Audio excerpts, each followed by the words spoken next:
Hello, everybody. Welcome.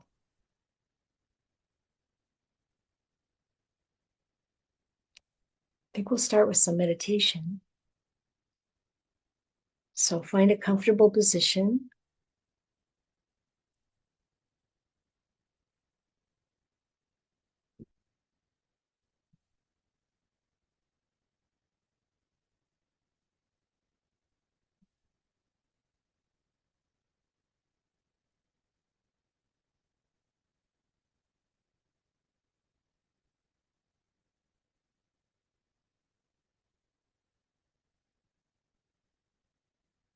And as you settle in, just notice how the body feels.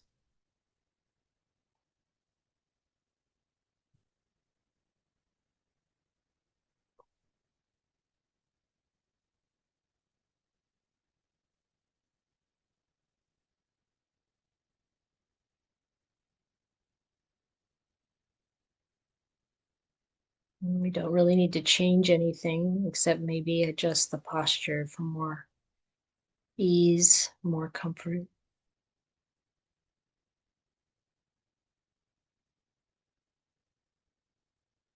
In a way that we can be comfortable, but also alert,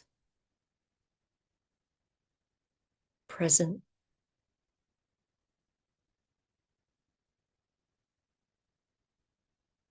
contented, happy.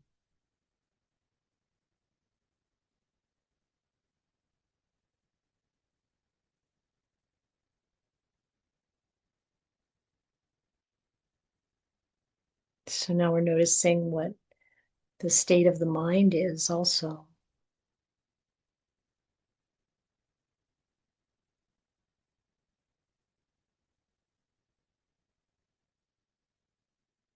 And then, of course, the body and mind are very affected by what just came before, what we've been doing so far today. The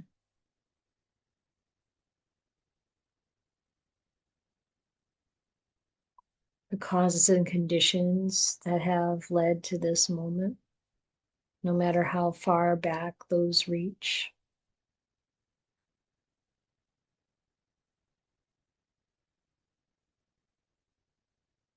In this samsaric realm, there are many conditions that lead to whatever is happening in the present moment.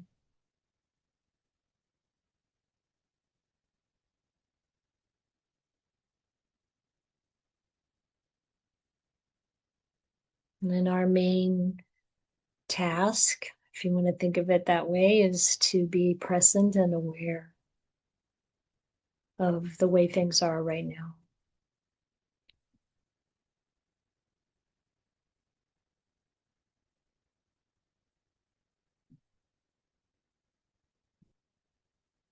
And when we establish that mindfulness and wisdom, it does have an effect also on the body and mind.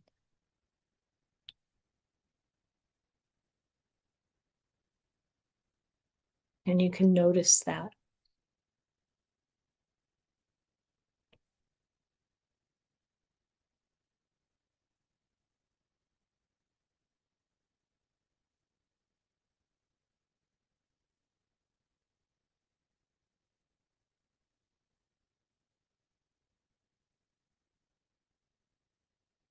And oftentimes you can detect a level of kindness or compassion in that awareness.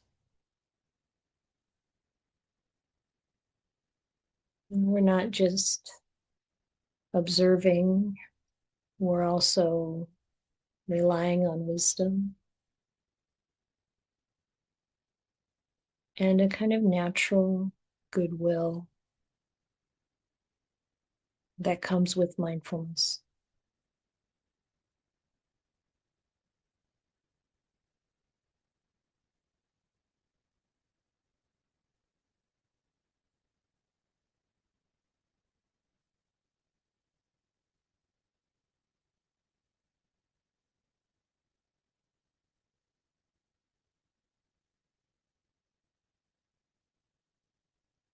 bringing more ease to the body. Because even if the body is hurting or suffering in some way, the observer is not suffering.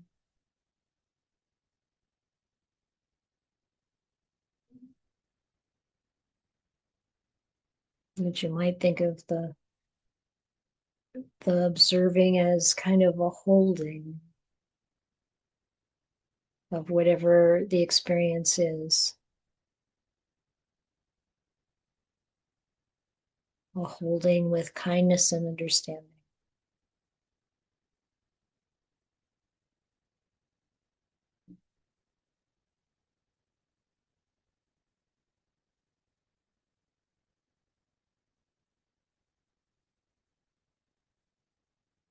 And the more practiced we become with this, the more we also see that we're holding with a certain level of dispassion.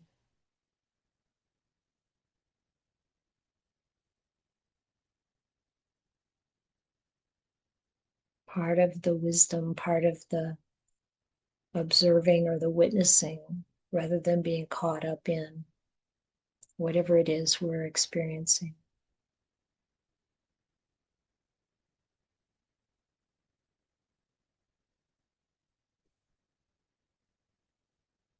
So awareness is aware right here at, you might say, at the mind, at the level of mind.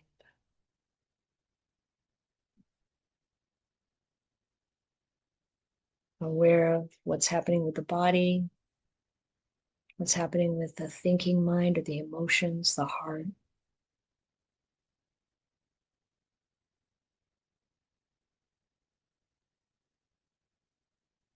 And aware of being aware.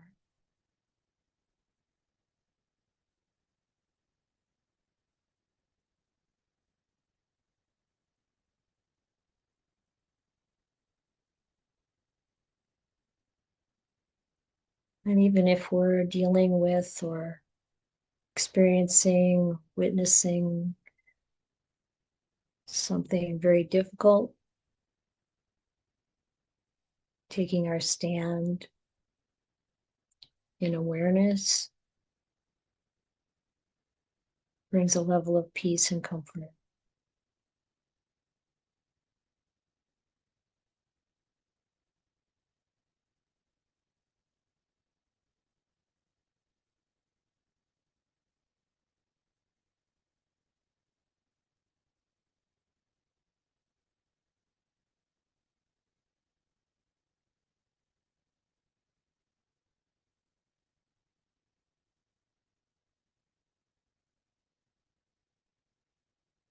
And sense of self is observed rather than identified with.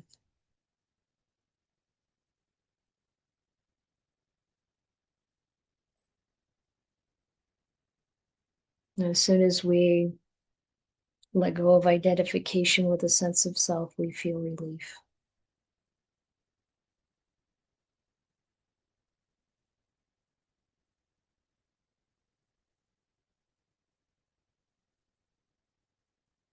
But maybe we don't quite let go, in which case other feelings arise, fear, maybe confusion. And then we just take one more step back and observe those feelings, those mental states, and gaining the confidence that whatever is coming through our senses, including the mind, can be witnessed, can be held with wisdom, with compassion,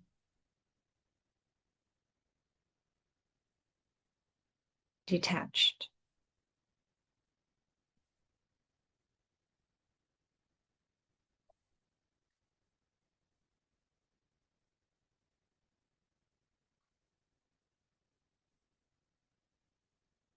And that desire and aversion can end right here.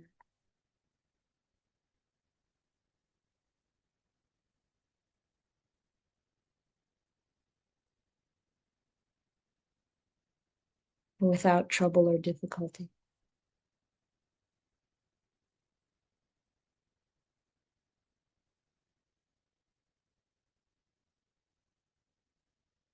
And at some point, we get more used to the peace and calm, the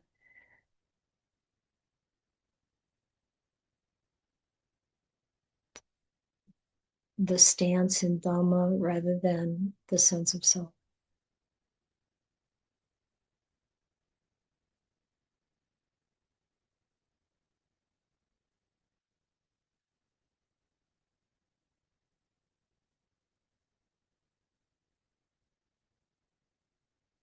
And then we can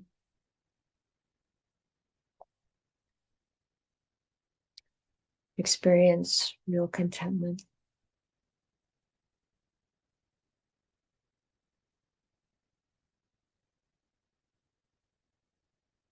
spaciousness,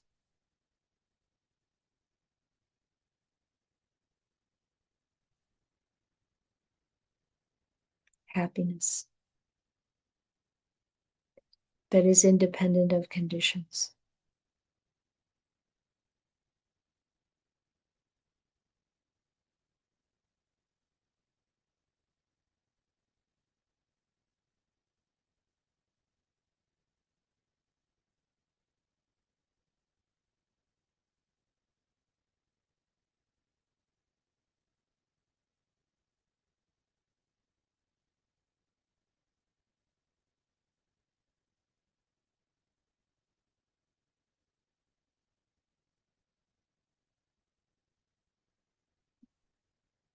This can give us the insight into how we can have sati, samadhi, and panya all the time.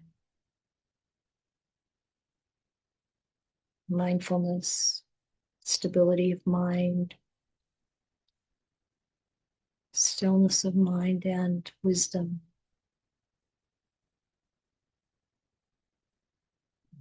Whether we're working or talking,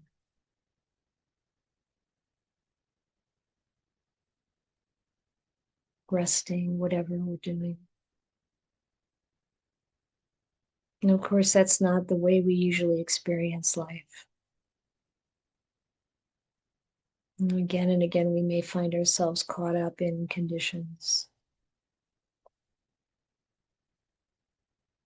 But with mindfulness, we can notice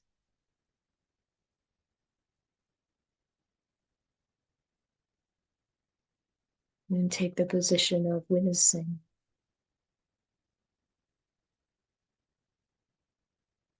Noticing the feelings, the thoughts, mental states, and see them all in context with wisdom. And letting go of our attachments and clinging, not grasping at them.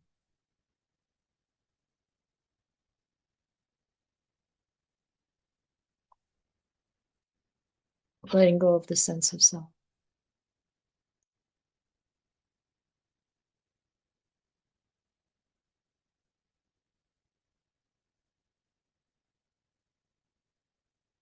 So, like with anything else that we practice, our skill develops, our mindfulness gets stronger, and our wisdom gets deeper. When we open ourselves up to changing, to developing, to growing, to wanting to know and understand, insight arises.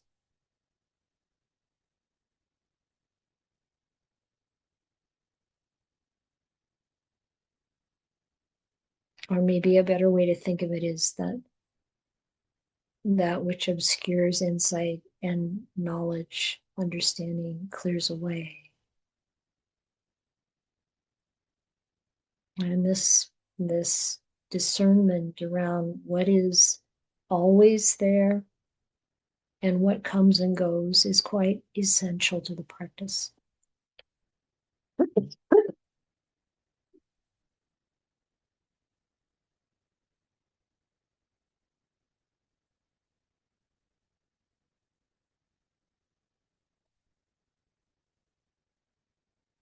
So you might notice that thoughts, of course, come and go.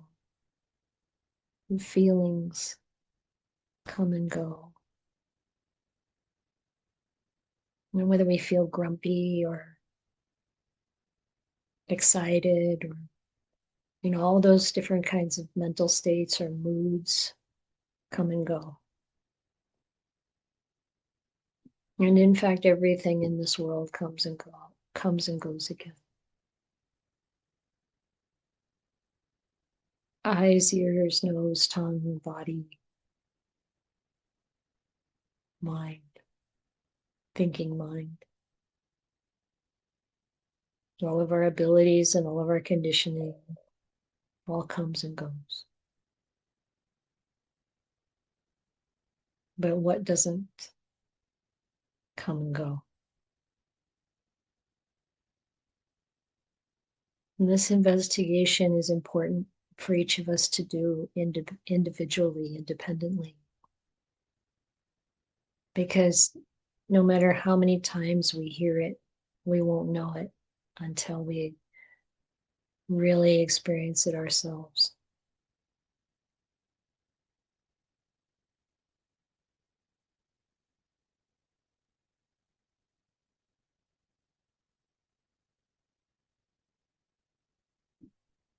And it may feel like awareness comes and goes because our mindfulness is not established all the time. But with a growing discernment, we can appreciate that there's something there all the time, even if our attention isn't on it. As soon as we bring our attention to it, it's there, solid, stable, unchanging.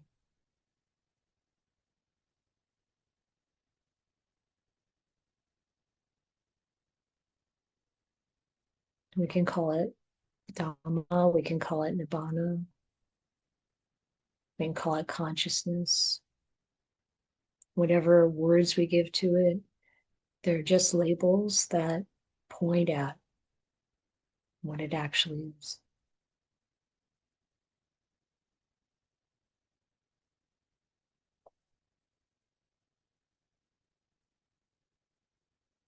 We can't make it and be because it always is there.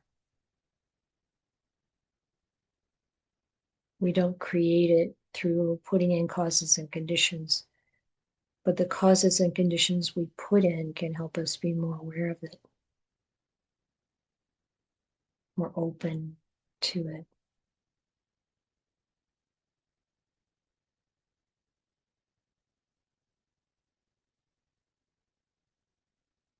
It's the Dhamma, taking our stand in the Dhamma. It's timeless, it's endless, it's unwavering, reliable. And when we use the word Dhamma, we can think of other ways that it's used, just referring to the body of teaching that the Buddha gave, or even used as a very common way of talking about all things. But that's not the definition we're really pointing at right now. The Dhamma being the truth of the way things actually are. That there is conventional reality and there is that which doesn't change, the unborn, the unconditioned, the deathless. And when a Kruba Ajahn says, the chitta never dies, it's because the chitta was never born. And whether or not we can relate to using the word chitta in that way, because of the qualities and characteristics assigned, that unborn, unwavering, unchanging, timeless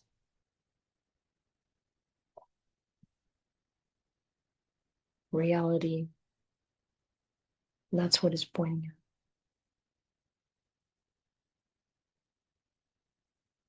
We want to get a sense of what it's like to be established in that here and now. It's the only way, the only time we can be established in that is here and now. Letting go of everything else, letting go of our attachments, clinging, acquisitions, freeing ourselves from suffering.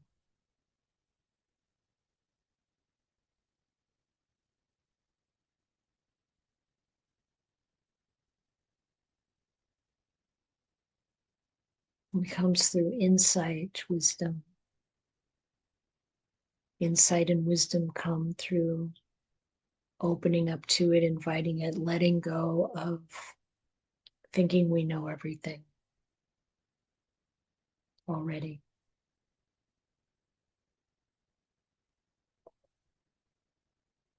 Anything the sense of self feels it's acquired brings suffering along with it.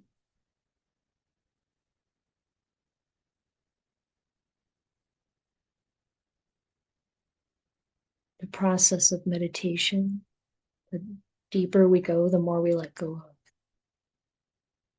Or maybe we could say the more we let go, the deeper we go. And it's the same process for awakening.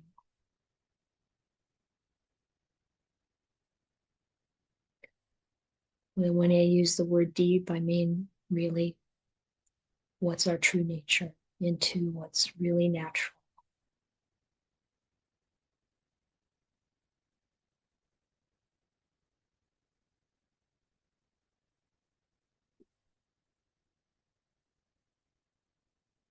So whether in this moment we're experiencing some kind of peacefulness like that, maybe the sound of that hum that's behind everything else that never goes away,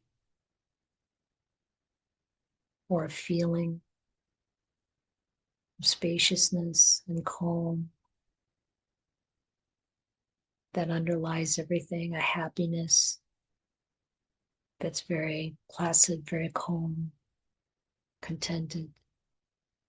Or maybe we're experiencing discomfort, agitation, restlessness, drowsiness, whatever. What matters is our awareness of it. It's not like, oh, I'm a great meditator because I can get these deep states of meditation. That's still the sense of self. That's the ego. As we experience this open up to or relax into the Dhamma, the mindfulness, the wisdom,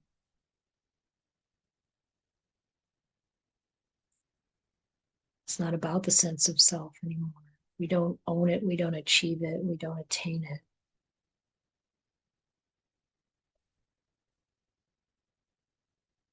We realize it. It doesn't belong to us. It doesn't belong to anyone, but everyone has it.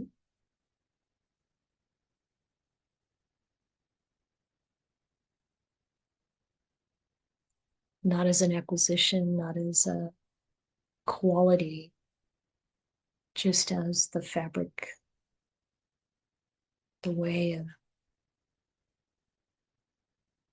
ultimate reality.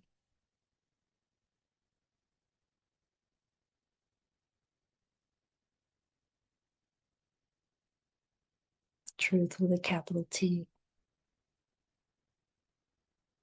available here and now all the time.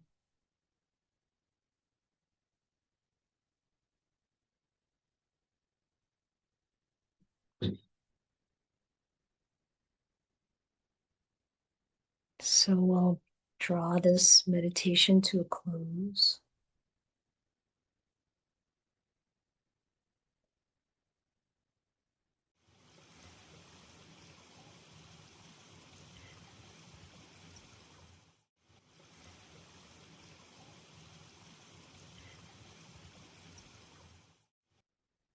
And we'll take a look at these two very delightful suttas for this week. Okay, so this first one, entitled Sick. There are a few of those in the discourses. This one's from Samyutta Nikaya 3574. And it begins, excuse me, with a monk coming to the Buddha, paying homage, sitting down to one side, and he says, "Venerable Sir, in such and such a dwelling, there's a certain newly ordained monk, not well known, who is sick, afflicted, and gravely ill. It would be good, Venerable Sir, if the Blessed One would approach that monk out of compassion." And when the Buddha heard the words newly ordained and sick, and understood that he was not a well-known bhikkhu, he went to him. So this is very sweet. Maybe this monk was new to the area, came traveling. He was recently ordained, and he didn't have friends yet in the Sangha, and he's very sick. So for the Buddha to, he had thousands of monks and nuns following him.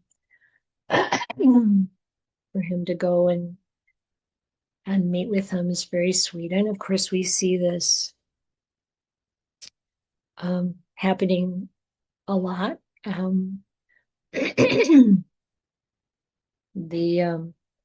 The bhikkhus and the bhikkhunis reported the Buddha coming to them at different times to help them in awakening. And so it's another one of those kind of situations here. And this monk sees the Buddha coming in the distance and stirs. He wants to get up, but the Buddha says, "Oh, it's all right. Don't get up. There are these seats ready. I'll sit down here."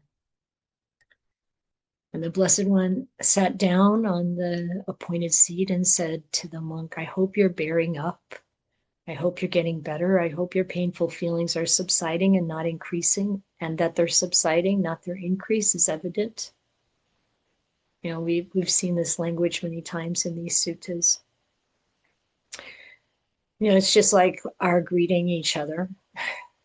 Someone calls you who you haven't talked to in a long time. You ask how they are. Of course, the visit is because he's sick, so it's the first thing we talk about.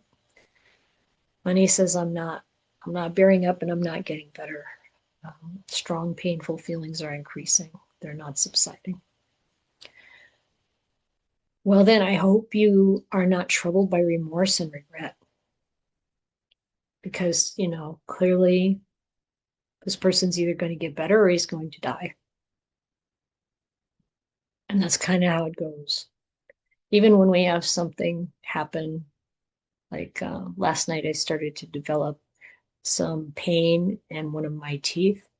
A little bit harder to chew this morning, but I don't know what it is. It's going to get better or it's going to get worse. It probably won't kill me, but in this case, this monk, who knows if this is going to be the end or not of this life.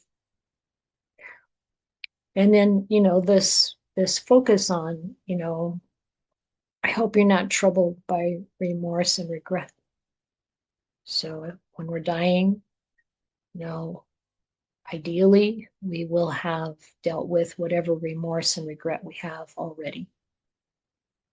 This is why we're studying this. We want to be ready. We want to be prepared. We've all done things that we might regret. It's hard to live a human life without having done things we would regret or have remorse over. But once we've changed that behavior, we can let that go. Like Ajahn Gana says, just cut off the past. Don't keep going over it. If it rises in the mind, you just know what it is. And it's like this, to have this memory and know that, causes and conditions at the time were what they were. And you've made your decision to change, and you're changed. And there's a lot more we can talk about around that. We'll see if there's more time near the end. So the monk says, I have quite a lot of remorse and regret. And then the Buddha says, well, I hope that you have no reason to blame yourself in regard to virtue. So it's like, have you been breaking the precepts? You're a monk. And he says, no, I have no reason to blame myself when it comes to virtue. So that's a relief. But like I said, we can overcome that. It's very comforting to know from people who have realized the truth that whatever we've done in the past is not a barrier to awakening. Excuse me.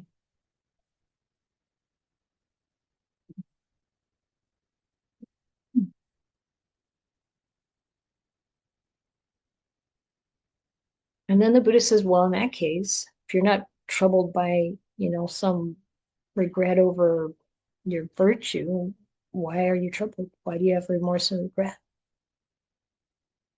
And he says, I understand that it's not merely for the sake of purification of virtue that the Dhamma has been taught by the Blessed One.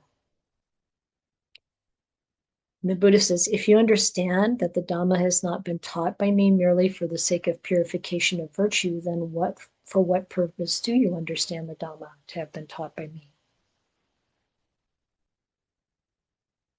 And the monk says, Venerable Sir, I understand the Dhamma to have been taught by the Blessed One for the sake of the fading away of greed.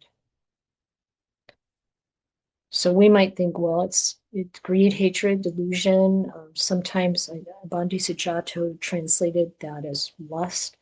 I like the Pali, raga viraga. It's kind of nice. Raga is like passion. It can be lust. It can be greed, that desire. And viraga is that fading away. So raga viraga, the fading away of desire, lust, greed, dispassion. It's the letting go of wanting. And the Buddha says, good, bhikkhu. It's good that you understand the Dhamma to have been taught by me for the sake of fading away of greed. For the Dhamma has been taught by me for the sake of the fading away of greed.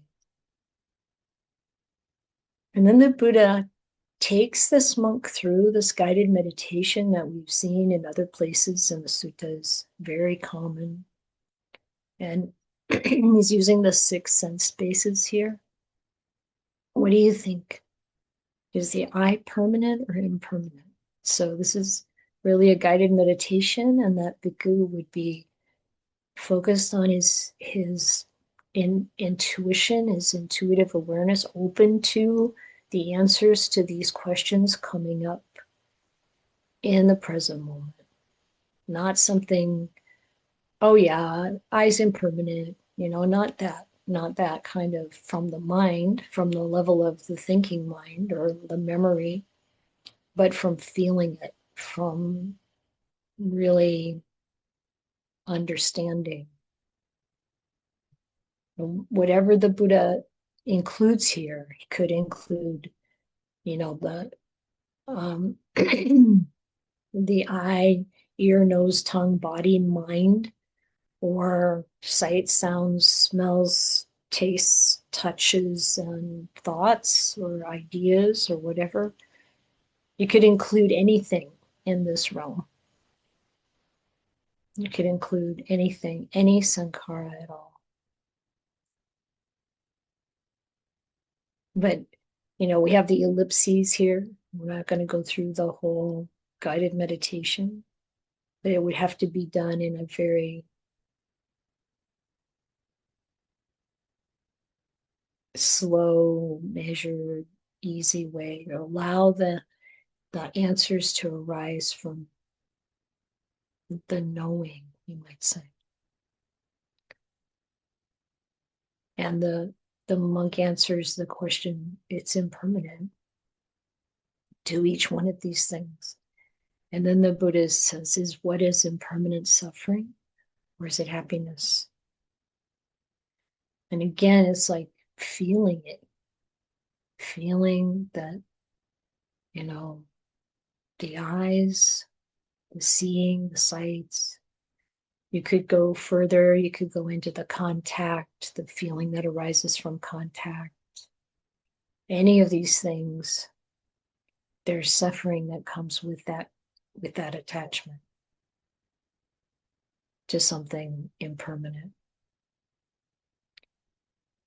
But if it's impermanent, suffering, and subject to change, so it's not just that it arises and ceases, but it's also changeable. It's like, yeah, what's going to happen with this tooth? Part of the body? Is it going to, who knows? This is samsara. Who knows? Is it fit to be regarded as this is mine, this I am, this is myself? So this idea that a sankhara cannot be who you really are is so crucial. And that all of what we're dealing with are sankharas here in the world, the conventional reality. all changing, in flux, in process. And that self is representative of what doesn't change. It's not personal. There is no personal, nothing personal in what changes, nothing personal in what doesn't change. So this is like the sabbe sankhara anicca. All sankharas are changeable, are impermanent. Sabbe Dhamma anatta. All Dhammas, conditioned and unconditioned, are not self. There's no personal self here or anywhere. He says, no, Venerable Sir. Seeing this, a learned noble disciple grows disillusioned with all these sankharas. Eye, ear, nose, tongue, body, mind, and everything else. Being disillusioned, that desire fades away. And when desire fades away, they're freed. And when they're freed, they know they're freed. And they understand that rebirth is ended. There's nothing further for this place. There's nothing further for this state of being. There's no further being reborn because the craving is gone. And that's what the Blessed One said. And elated, that bhikkhu delighted in the Blessed One's words. And while this discourse was being spoken, there arose in that bhikkhu the dust-free, stainless vision of the Dhamma. Everything that has a beginning has an end.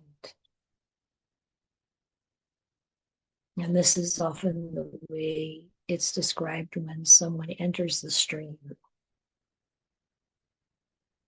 There's no going back to not understanding that, not knowing it directly.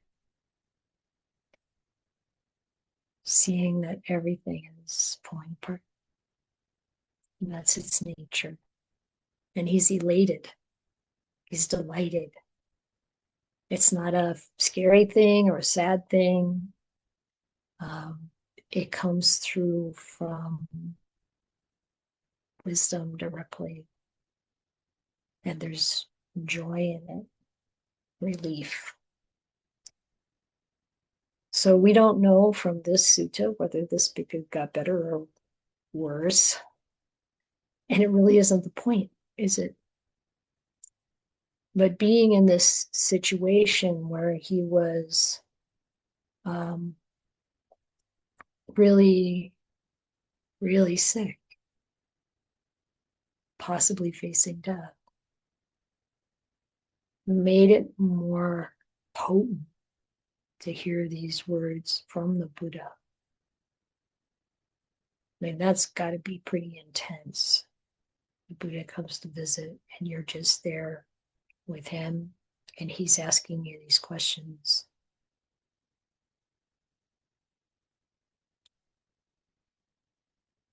And we can kind of set that up in the mind.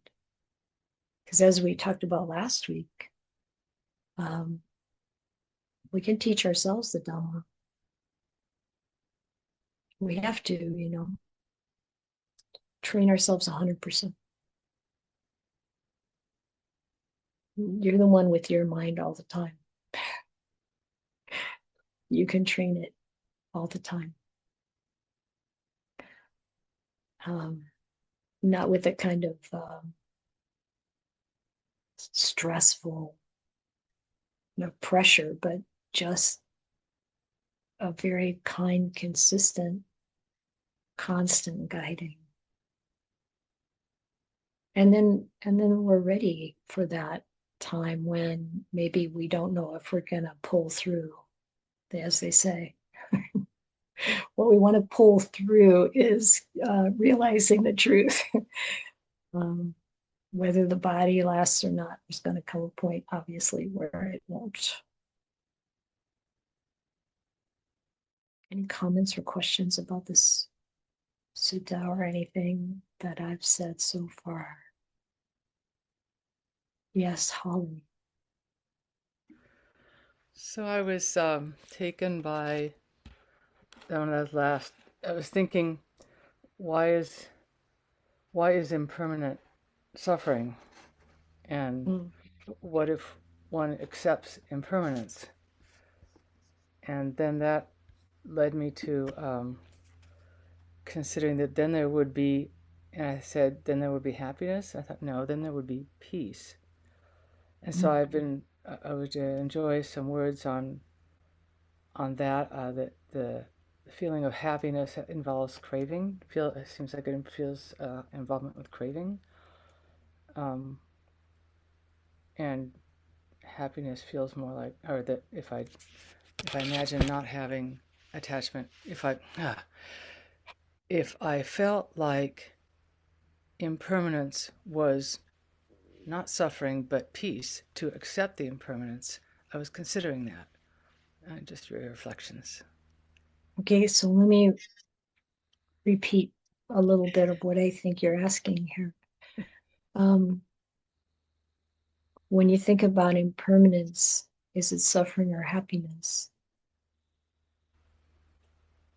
You're thinking that really, when you let go of that or accept suffering, what comes is peace. Yeah. And I think this is a valuable, we don't want to just learn what the Buddha said or learn what we see in the suttas. This is like this is coming from the actual opening the mind to that blank. Like what is coming up. So for you, like what comes up when I accept this is a peacefulness. And I think what I heard you say is happiness can have a kind of like how did you put it? Like a kind I of want more. attachment or desire in it. Yeah. But, so this is good because there are different things that we call happiness. And the happiness that comes with letting go is a very peaceful happiness, very stable. It's not exciting. Nibbana is not exciting. And it's not leading to desire for more because it's absolute contentment.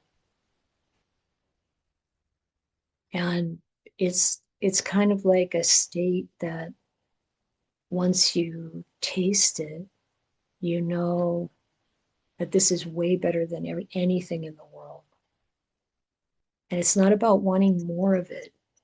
It's just about it's so peaceful, and so there's such contentment and happiness at that kind of very stable, very gentle.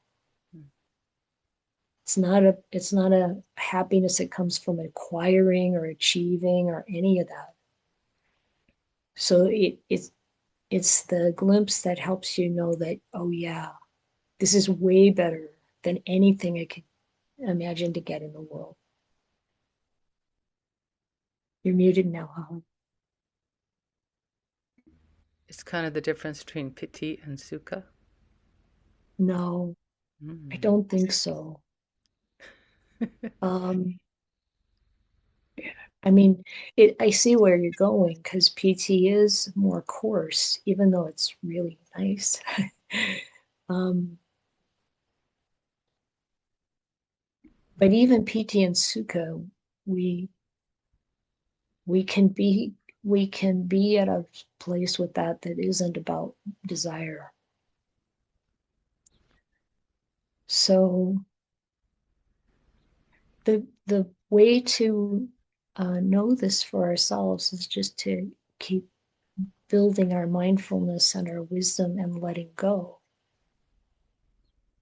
Seeing if, like noticing where the sense of self is involved and any time when it's not.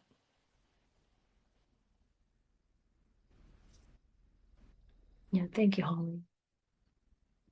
Carol? Hi, I was wondering what exactly is the monk's regret? Because he never answered, because the Buddha asked him, "What is your regret?" And then the monk never answered. And Mhm. so, yeah, that's my question. Yeah, I think what's implied there is, and I think I, I know it's what's implied there is that he hasn't attained any higher level yet. He hasn't gotten it yet. Even though his virtue is still is purified, he still has desire. He still has greed because he knows the holy life is for more than that, and he hasn't gotten there yet. Yeah. Thank you. Okay. Yeah, Cindy.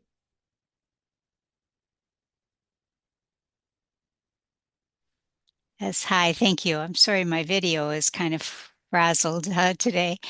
Um, uh, During the guided meditation, you were mentioning about witnessing, and I've been um, working with this since way back in February when we had the 10.6 sutta, and it was about the 10 perceptions and about when you get to the point where I what I've been working with is there's the witnessing and watching it dissolve, and then there's the abandoning where you obliterate it. And that to me it feels to me like when there's a thought of ill will or even sensory pleasure that I don't know if it when it keeps coming back that you need to take stronger action to abandon it or is witnessing it and watching it dissolve. Um, yeah, I continue to reflect on that, which has been good. But if you had any words on that, I'd appreciate it. Yeah, thank you, Cindy. A couple of points with regard to that. One is, it is true that the language in some of these cases, especially when the Buddha is talking about right intention or right thought versus wrong intention, wrong thought, like obliterating, sensual desire, ill will, and cruelty, thoughts about those things, and that kind of language. It's good to notice how that affects us. I get what he's talking about. We don't want to tolerate these things. Like sometimes we can be instructed to just observe things as if we're going to accept, oh, yeah, I had that thought of cruelty and I just watched it and let it pass. It doesn't have enough like determination in it. It's like, no, I reject this thought. I'm not going to entertain this kind of thing. So, but that can also, we don't want to let that kind of idea of obliterating or not tolerating turn into basically vibhava tanha, trying to get rid of. Mm-hmm. Because Mm-hmm. when we pick this stuff up from the sense of self, then it's me trying to do something, me trying to Mm-hmm. get something, me trying to get rid of something. And so if we think of it as I see this, it's like seeing it is often enough. Because we're wanting to have the mindfulness, but also the wisdom. So the wisdom is, I know that this can, whatever the causes and the conditions are that would cause this feeling or this thought of cruelty or ill will or negativity. Sometimes we have that negativity towards ourselves, like Mm-hmm. really a lousy practitioner, I should be further along than this, or whatever those thoughts are. We seem to feel like we should tolerate those thoughts or maybe encourage them, like they're going to make us better or something, but it doesn't work. So instead of trying to obliterate it, we observe it, but we observe it with wisdom. And a lot of times, just knowing for sure that this is an unskillful thought is enough to basically take away its power, not feed it anymore. Instead of trying to kill it, we just stop feeding it. Instead of trying to get rid of it, we observe it, we see it for what it is. And then it's a lot like when the sutta is where, Mara is bothering one of the monks or one of the nuns or the Buddha, and they say, I see you, Mara. And then Mara vanishes right there. Mm-hmm. So this is what we want. I want to see this thought for what it is. I can even look at it with compassion. Like there are reasons why this thought of ill will arose. There are reasons why. And if I can see it without grasping it, because when we're trying to obliterate, I think there's a grasping of it there, Mm-hmm. as if it's a solid, for sure thing. And it's not, it's just, a sankhara passing. So it's like we want to, not accept it, not give it energy, not feed it. Abandoning is better than obliterating. So those are some thoughts. Thank you so much. That is very helpful. I really appreciate that. Yeah, you're welcome. Mm-hmm. Okay, let's go on to the second sutta. You can still have more questions about this one later if you want. Okay, this is seeing the sick. Now, on that occasion, Chitta the householder was sick, afflicted, and gravely ill. By the way, this is from Samyutta Nikaya 41, which is a whole short samyutta about Chitta the householder. So if you read the other, can you hold on to that question, Serena? would you like to voice it now? Hold on. Okay.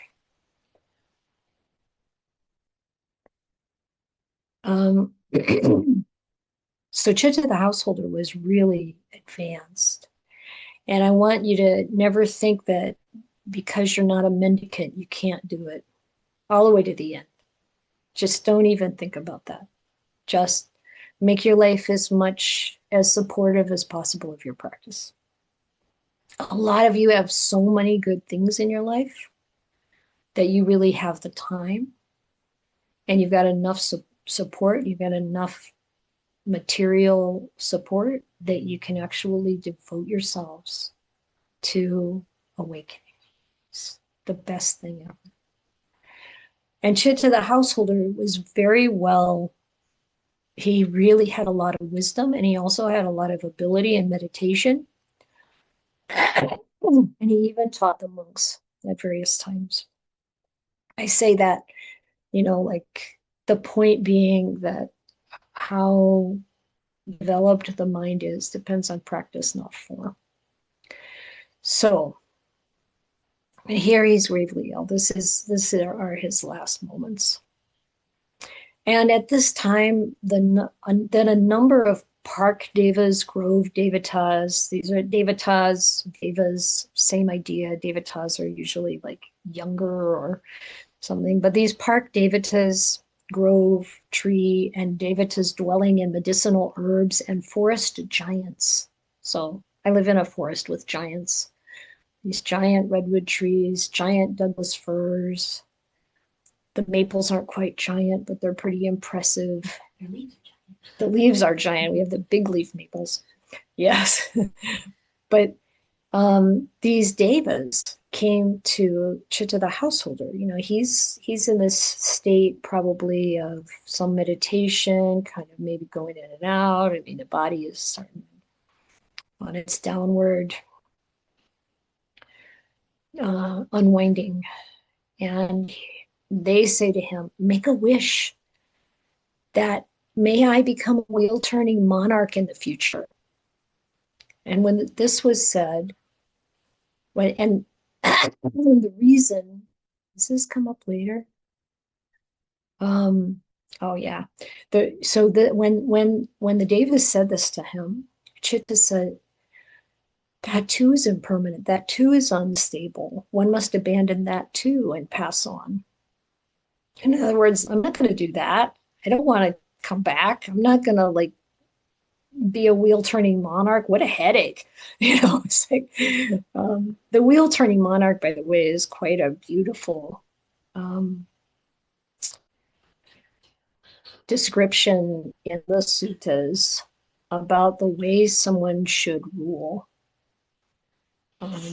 And King Asoka of, a few hundred years after the Buddha lived, really took this up and put it into action in many ways in his empire.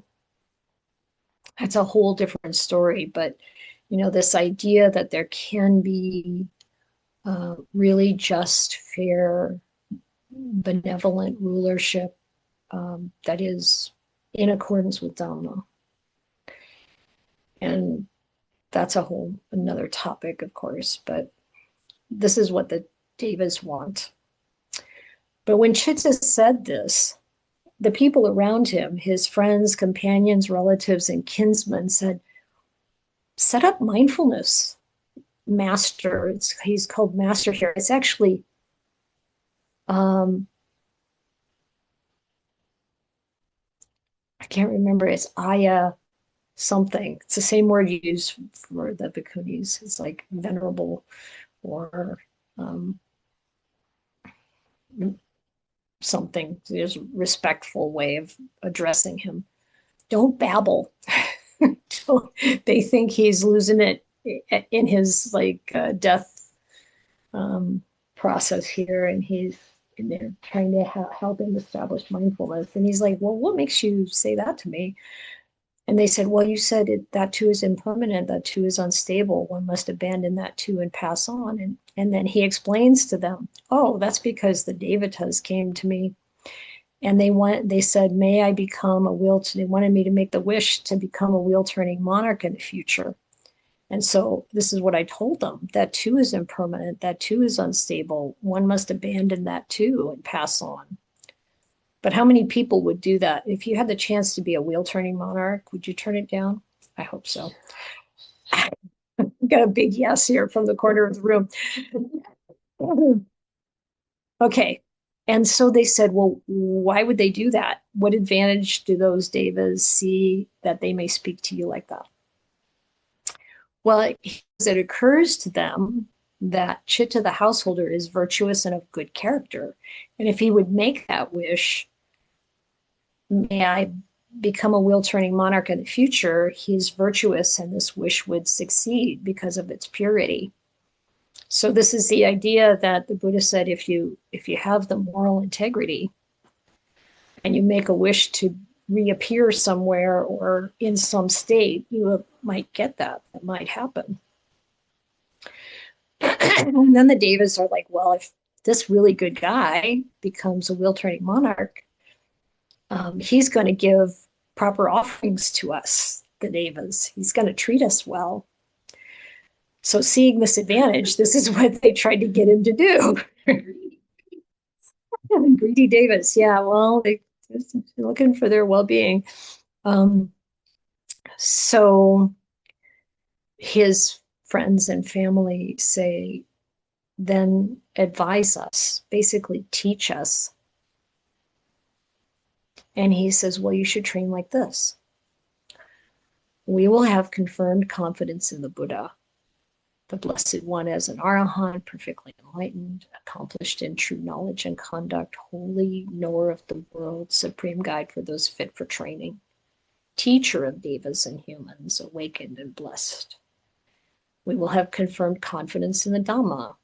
The Dhamma is well explained by the Blessed One, directly visible, immediate, inviting one to come and see, relevant to be personally experienced by the wise. We will have confirmed confidence in the Sangha. The Sangha of the Blessed One's disciples is practicing in the good way, practicing the straight way, practicing the true way, practicing the proper way. That is the 4 pairs of persons, the 8 types of individuals. This Sangha of the Blessed One's disciples is worthy of gifts, worthy of hospitality, worthy of offerings, worthy of reverential salutation, the unsurpassed field of merit for the world. And notice here that the Sangha is not just a monastic Sangha, it's whatever form.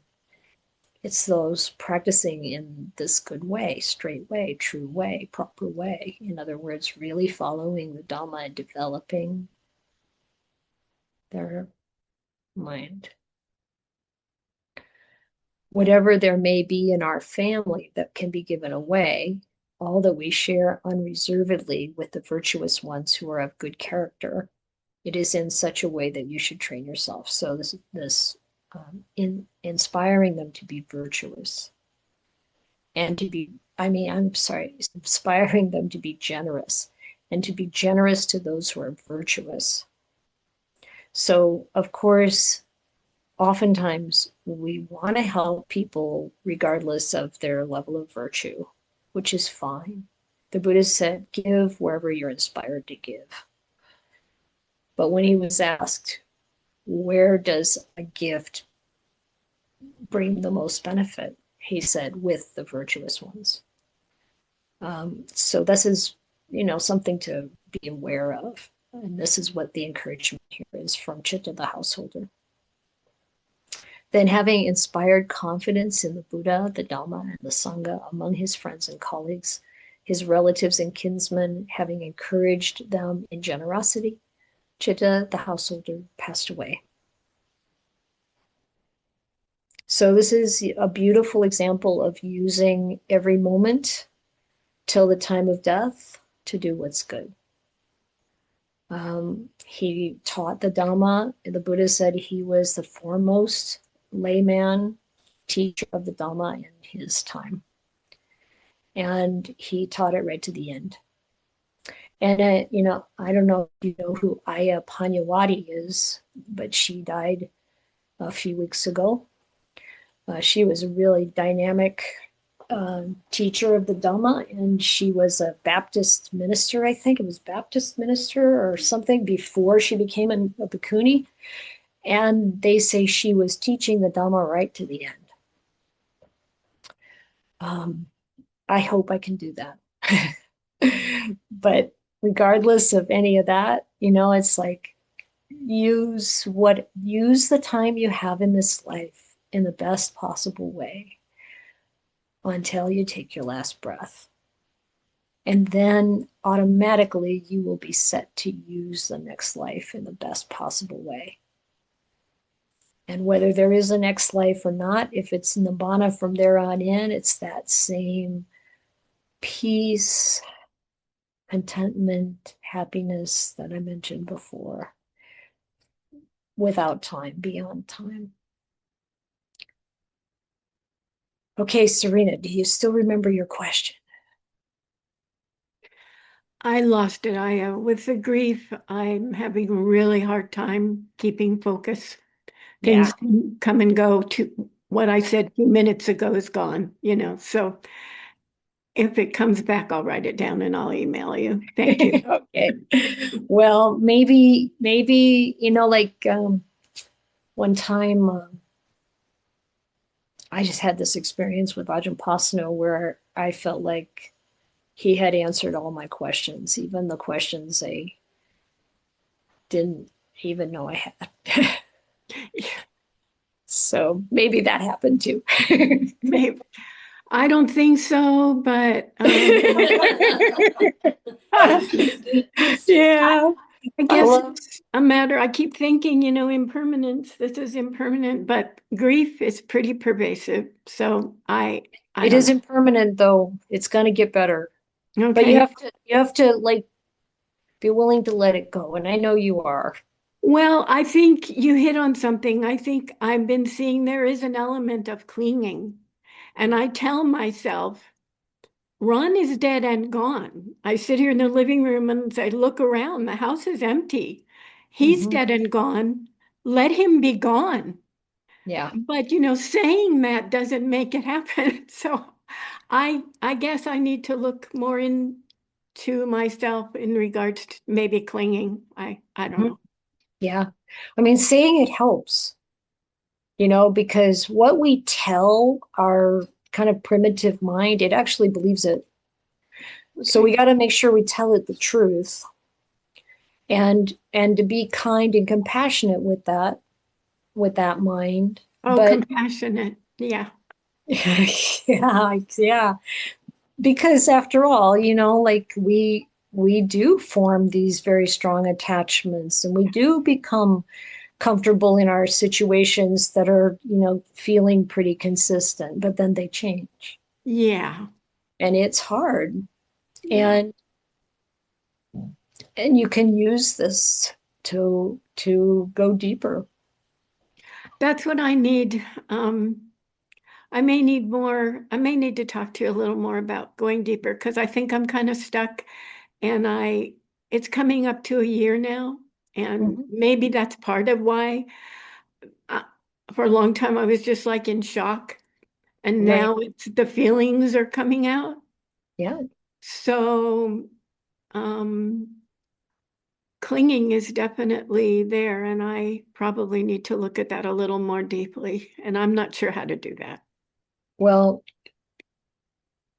maybe you can think of it as not very difficult, because it's turning towards that feeling and being present with it without clinging to it.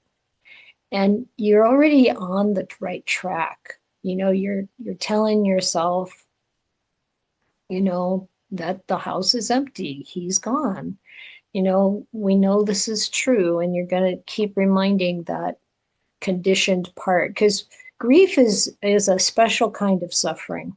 Yeah. It is because you and Ron lived in that house together. You were really, like, you talked a lot of times about this being your like little lay monastery. Yeah. Where you were both practicing and you're supporting each other. Yeah. And everything in your life is connected to this other person.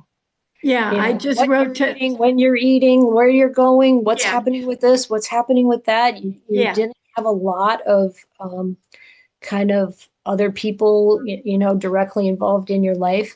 Your brain has to rewire everything I to guess that work takes without. time, huh? It takes time. I, It I takes. did just I did just write to Ajahn Pasano this morning because he said something and I said, yeah. See, now it went right out of my head. I said, I don't know, went right out of my head. It's okay. It's okay. That's what happens right now. Yeah. Grief It's brain. okay. Grief, exhaustion. There are all kinds of causes. We're aging. You Yeah. know, it's okay. It's okay for it to come and go. The main thing is that you know the right direction to go in. And Oh, and I know what it was. He and I used to talk about when Ron was here, we made this a monastery of two. Mhm, And today I wrote to him, I said, well, now it's a monastery of one. mhm, And I know that's a golden opportunity. mhm. Everybody would love to have a cave in their own little cave in the snow, right? Right. But it doesn't feel that way right now. Sure. Well, it doesn't feel that way even if you didn't have the grief. Okay. Listening to Ajahn Sumedho when I was in that kuti and, like for by himself, it was like a hell realm. He had all this stuff coming up. We have to deal with whatever arises. Okay. In And that moment, right? in Yeah. that moment, whatever is here and now, you're present with it with mindfulness. You don't have to become overwhelmed by it. You don't have to grab onto it. I think if you follow that intuition to really observe the clinging Okay. and relax and let it go. And it's like that's just the process. So you feel it, you see it, you're present with it. You've got to know it for what it is. These are conditioned sankhara coming and going. Of course, you're going to have to take time to rewire your brain to Okay. live your life and have a monastery of one. Okay. And, once the grief is kind of like softened, it will. And eventually, if you don't feed it, it'll go away. I mean, you're going to have memories come up. It's okay. But even without that, there's all the other conditioning and stuff we're clinging to with the idea of the sense of self and everything else. And it's like there's going to be some really crummy stuff Yeah. that comes up in the mind, no matter who we are. We're living in samsara and we've got all this black and white, different, good and bad to deal with. Yeah. But if we learn how to deal with it all without attachment, we don't have to claim any of it. We don't own any of it. It's not you. Okay. It's not self. I tell myself death is a part of life, Serena. This happens to everybody, including you at some point. So, Yep. but I don't quite get beyond that. I mean, telling myself there's a frustration because it's like I'm stuck. I don't. Yeah, but you're not as stuck as you think. Okay. Thank you. Yep. Okay. Yeah. Thank you, Serena. Neil? Yeah, it feels a little awkward after all that emotional stuff, but I there's a phrase that came up in the second sutta. Every time it comes up, I have to ask for an explanation of it again because I can't seem to retain the information. The phrase is about the eight types, the four pairs. Who, Oh, who, who are who they? the heck are those people? You, Neil. You're at least number one or number two. Oh, It's like, the stream enterer and the one practicing for stream entry. Okay, who's the stream enterer? Those qualities that, that confirmed confidence in the Buddha, the Dhamma, the enlightened Sangha, and the virtue that is consistent and loved by the noble ones. So being a noble disciple, that's what it is. So it's related to the 4 steps Yeah, it is the 4 steps and the practicing for the 4. Right. So it's yes, it's stream entry, once returning, non-returning, arahantship. And in each case, the person who's practicing for that to happen. So that's the 8. Yeah. It gets stuck in my mind, I think, because the 4 pairs, I think, okay, so it's the male and female lay Sangha, it's the male and female monastic Sangha, and then who are the other, right? So Nope, I don't know how I'm gonna make myself remember that. Okay, thank you. Yeah. It's about awakening. And of course, those labels are conventional. It's just an organization to give us the sense of this path unfolding, and that we are setting our mind in that direction of I'm practicing for the next level. It doesn't even matter what level, in a sense. Levels don't even matter, but it's a way of describing, these are the people who are bound for enlightenment. It's not going to go in a different direction. And do you feel that in your own system? Like, I'm in the practice of Dhamma, you might say in the flow of Dhamma, and I'm not going to go back to not knowing that this is crucial. Yeah, thank you. Yeah, you're welcome. Yeah, James. Isn't the person who has attained a level also the same person who's practicing for that next level? Sure. So it's just one kind of person. Well, one kind of person. I mean, no. It's the same person. It's like there are these 8 phases, you might say. I mean, well, as soon as you become, let's say, a stream enterer, don't you by default also become one who is practicing for once returner? I think that not necessarily. I Because thought that I had the Buddha on a technicality there for a second. I wouldn't even try that. Clearly, it's not going to work. Not going to work. So the question to ask is, why is this valuable? And so in the commentary, they talk about a path moment and a fruit moment.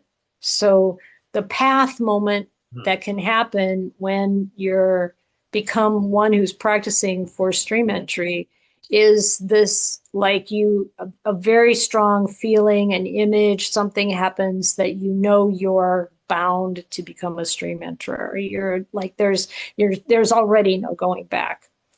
The path moment can be, some insight that, it's like, yeah, this really is the most important thing. This really is what's going to be the ground and basis for any kind of happiness and goodness in my life. This really is what I want to develop. I really can't go back to just wanting the things of the world. But of course, there's still a lot of chaos and ignorance and all kinds of stuff. But there's a path moment. Someone, like, you might say, do you remember a path moment to someone who seems to be further down the line than that? They might remember something that happened. Stream entry is that moment of the fruit of stream entry, when those 3 fetters fall away. And they are not going to forget that moment. So it says in the suttas. And then when that happens, are they immediately setting their kind of intention and sights on or once returning? Maybe not. Maybe not really. Maybe there's another moment of the path of once returning. And then there's the moment of once returning, maybe. And maybe not so much, because once returning means it's the what do they call it? The reduction, that's not the word they use, but the reduction of greed and hatred and delusion. Mainly the reduction of greed and hatred. So it's greatly attenuated. But that's not very measurable. And there may not be a distinct moment of it. So what people tend to do when they feel like the stream entry thing has happened, even though it's not like I'm a stream enterer, because that's the ego. This is not going to be the ego. It's not going to be the sense of self and some attainment I have gotten. That just doesn't work at all. And they'll know that. They won't go there. But if people go there, if the ego is wanting to be a stream enterer and believes it is a stream enterer, they're totally missing the boat. And it's usually very, very inhibiting or detrimental to their development to have that ego kind of thing going on. So then practicing for the elimination of greed and hatred is usually the way someone would be, in whatever stage that is. Are they practicing for once returning, or are they practicing for non-returning? It doesn't matter. And then greed and hatred are gone, and they're practicing to let go of the 5 final fetters. So you can really kind of see how this works with these 8 individuals. And it's just a way of saying you don't have to be fully enlightened to even a faith follower or Dhamma followers, the way they describe the person practicing for stream entry, they've already purified so much. They're not going back. And there's a place where it says, at that point, a person might know for themselves that they will realize stream entry before they die. There's no way they're going to die in this life without realizing stream entry. So there's all these kinds of things that could be part of one's experience or not. We see all different kinds of examples in the suttas. Someone meeting the Buddha and becoming an arahant right away. It's like, you just never know. You don't have to have all of these distinct things happen. Okay. Thank you. Yeah, you're welcome. I mean, it's so interesting because the suttas the Buddha just trying to help us get it. But getting it does not necessarily mean that we have to understand all these things on an intellectual level. He's trying to describe things that really are beyond description, because language is all made up of sankharas. Yeah. So we have we can communicate with each other, but it's all, as Ajahn Sumedho says, directional signs. And we observe these directional signs, but then we have to find the truth inside ourselves, if you want to put it that way. Letting go of more and more and more of this world. And as we do that, the benefits that come all along the way make every step worth it. Yeah. And we just keep taking those steps forward. It may not feel like it's forward. It can feel like 2 steps forward, 1 step back, or 1 step forward, 2 steps back. It doesn't matter. If we're addressing it, if we're showing up with mindfulness and wisdom, it doesn't matter what we have to show up for. It's whatever is arising, all the way to the last breath. there's no way you're not going to succeed. There's no way. If that's our determination, there's no way we're not going to realize Nibbana. Thank you. Mm-hmm. Yeah, thank you, everyone.